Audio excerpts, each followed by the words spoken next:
Yo, yo, yo, what is up, my fallopian tubers? Cesario from the barrio coming back at you with another video for your butt.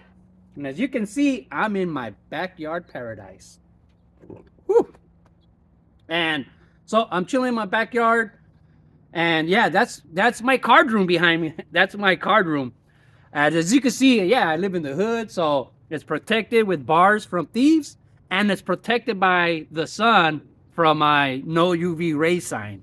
So no UV rays allowed in my room. And today I'm doing a few video responses. Woo! Kind of grabs you by the boo boo.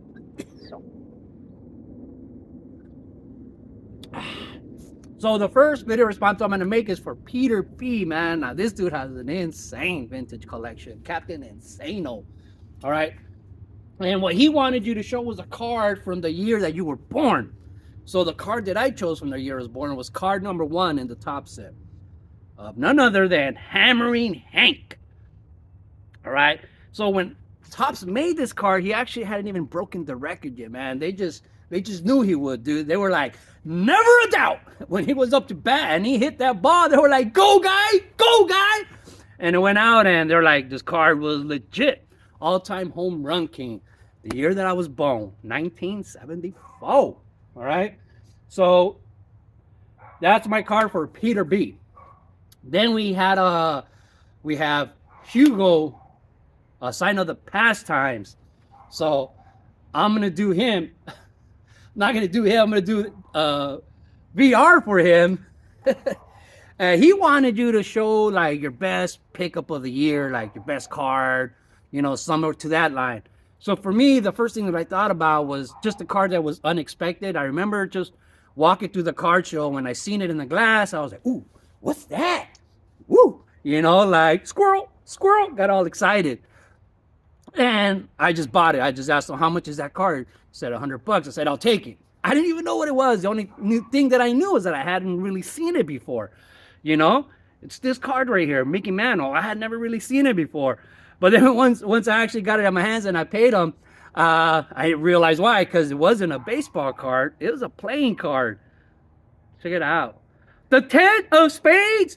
The 10 of spades. Collecting is for fools. And I don't know the rules.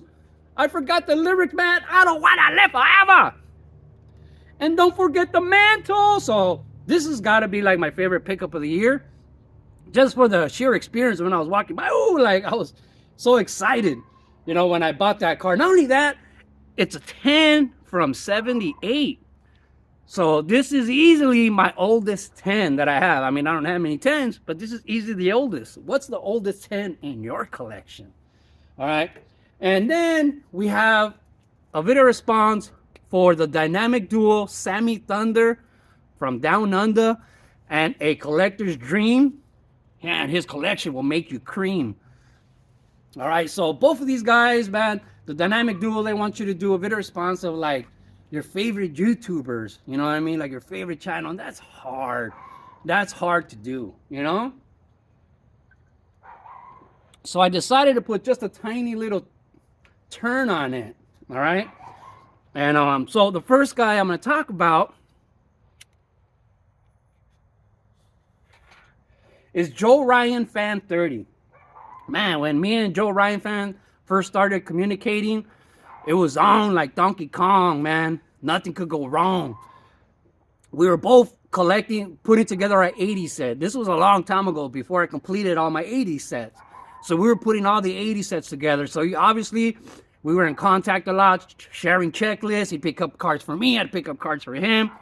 It was great, you know? And then it was, you know, sad when he passed away, you know, but it happens, you know? And that's why I'm making this video, size, because this video is for the homies. So this is for you, Joe Ryan Fan 30.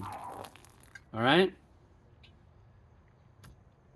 And another guy that I can't pass up is R&R. You guys should know who R&R is. If you've been on here a while, it's Ricky Russo. Now, Ricky Russo was badass. You know what I mean? He was he was a dealer, but he was also a real solid collector. You know what I mean? And he kept his word. He kept his word. Me and him were old school, so we both came in. We both had that attitude, like say we both hated redemptions. I didn't like all these parallels and stuff like that. But he was gangster, man. You know how much he kept to his word that he didn't like redemptions. Is every redemption he pulled, he'd give it away. Every redemption, no matter who it was. And he only collected. He bought high-end product. You want to talk about even some of these breakers are now. Ricky Russo was doing as much breaking as some of these full-time breakers, but he was keeping all his cards. They were for him. But he would give away every redemption, no matter who it was. Rookie year, Giannis. What is how he would call him poo poo, Mata to poo poo. It was funny, but he gave away all his redemptions, dude. Now that's gangster. And you know, like say, solid dude. The dude was he needed an operation. You know, he needed an operation to live longer, and he asked the doctor like how much was the operation gonna be for him, and it was like to live a few more years. And I don't remember the number, just say like 80,000. And he had the money. He had the money to do it, but he said, I'd rather give that money to my family, to my wife, my kids, than to waste it on living a few years like in bed. You know what I mean? And that's what he did, man. And it's gangster, dude. Ricky Russo was a solid dude, man. He was badass. I remember when he had his first contest, and you know, and when I was looking for his videos, like I wasn't even subscribed to him. That was crazy because me and him, I guess I would just watch his videos because they would come up on my feed, and he would watch all my videos because they come up in his feed. But I was not even subscribed to him, like when I did his first contest. And but that's how much we talk in the comments that I just assumed we were. But Ricky Russo, you know, so yeah, obviously he passed away, and homeboy was gangster, you know. So Ricky Russo, this is for you.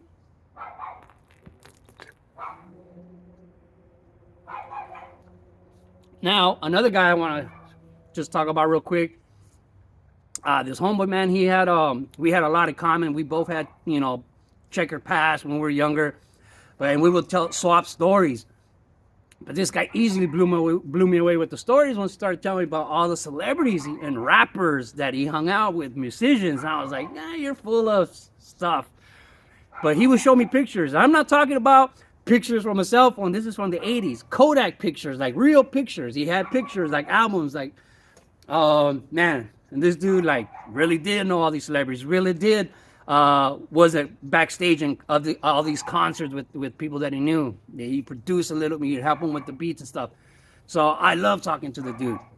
You know, so much so that I gave him a hobby box. Okay, so this guy, you know, he was trying to pay it forward, trying to straighten out his life.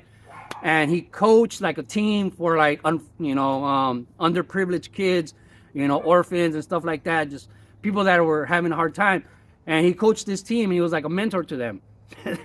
So I told him, hey, I'm going to give you this hobby box.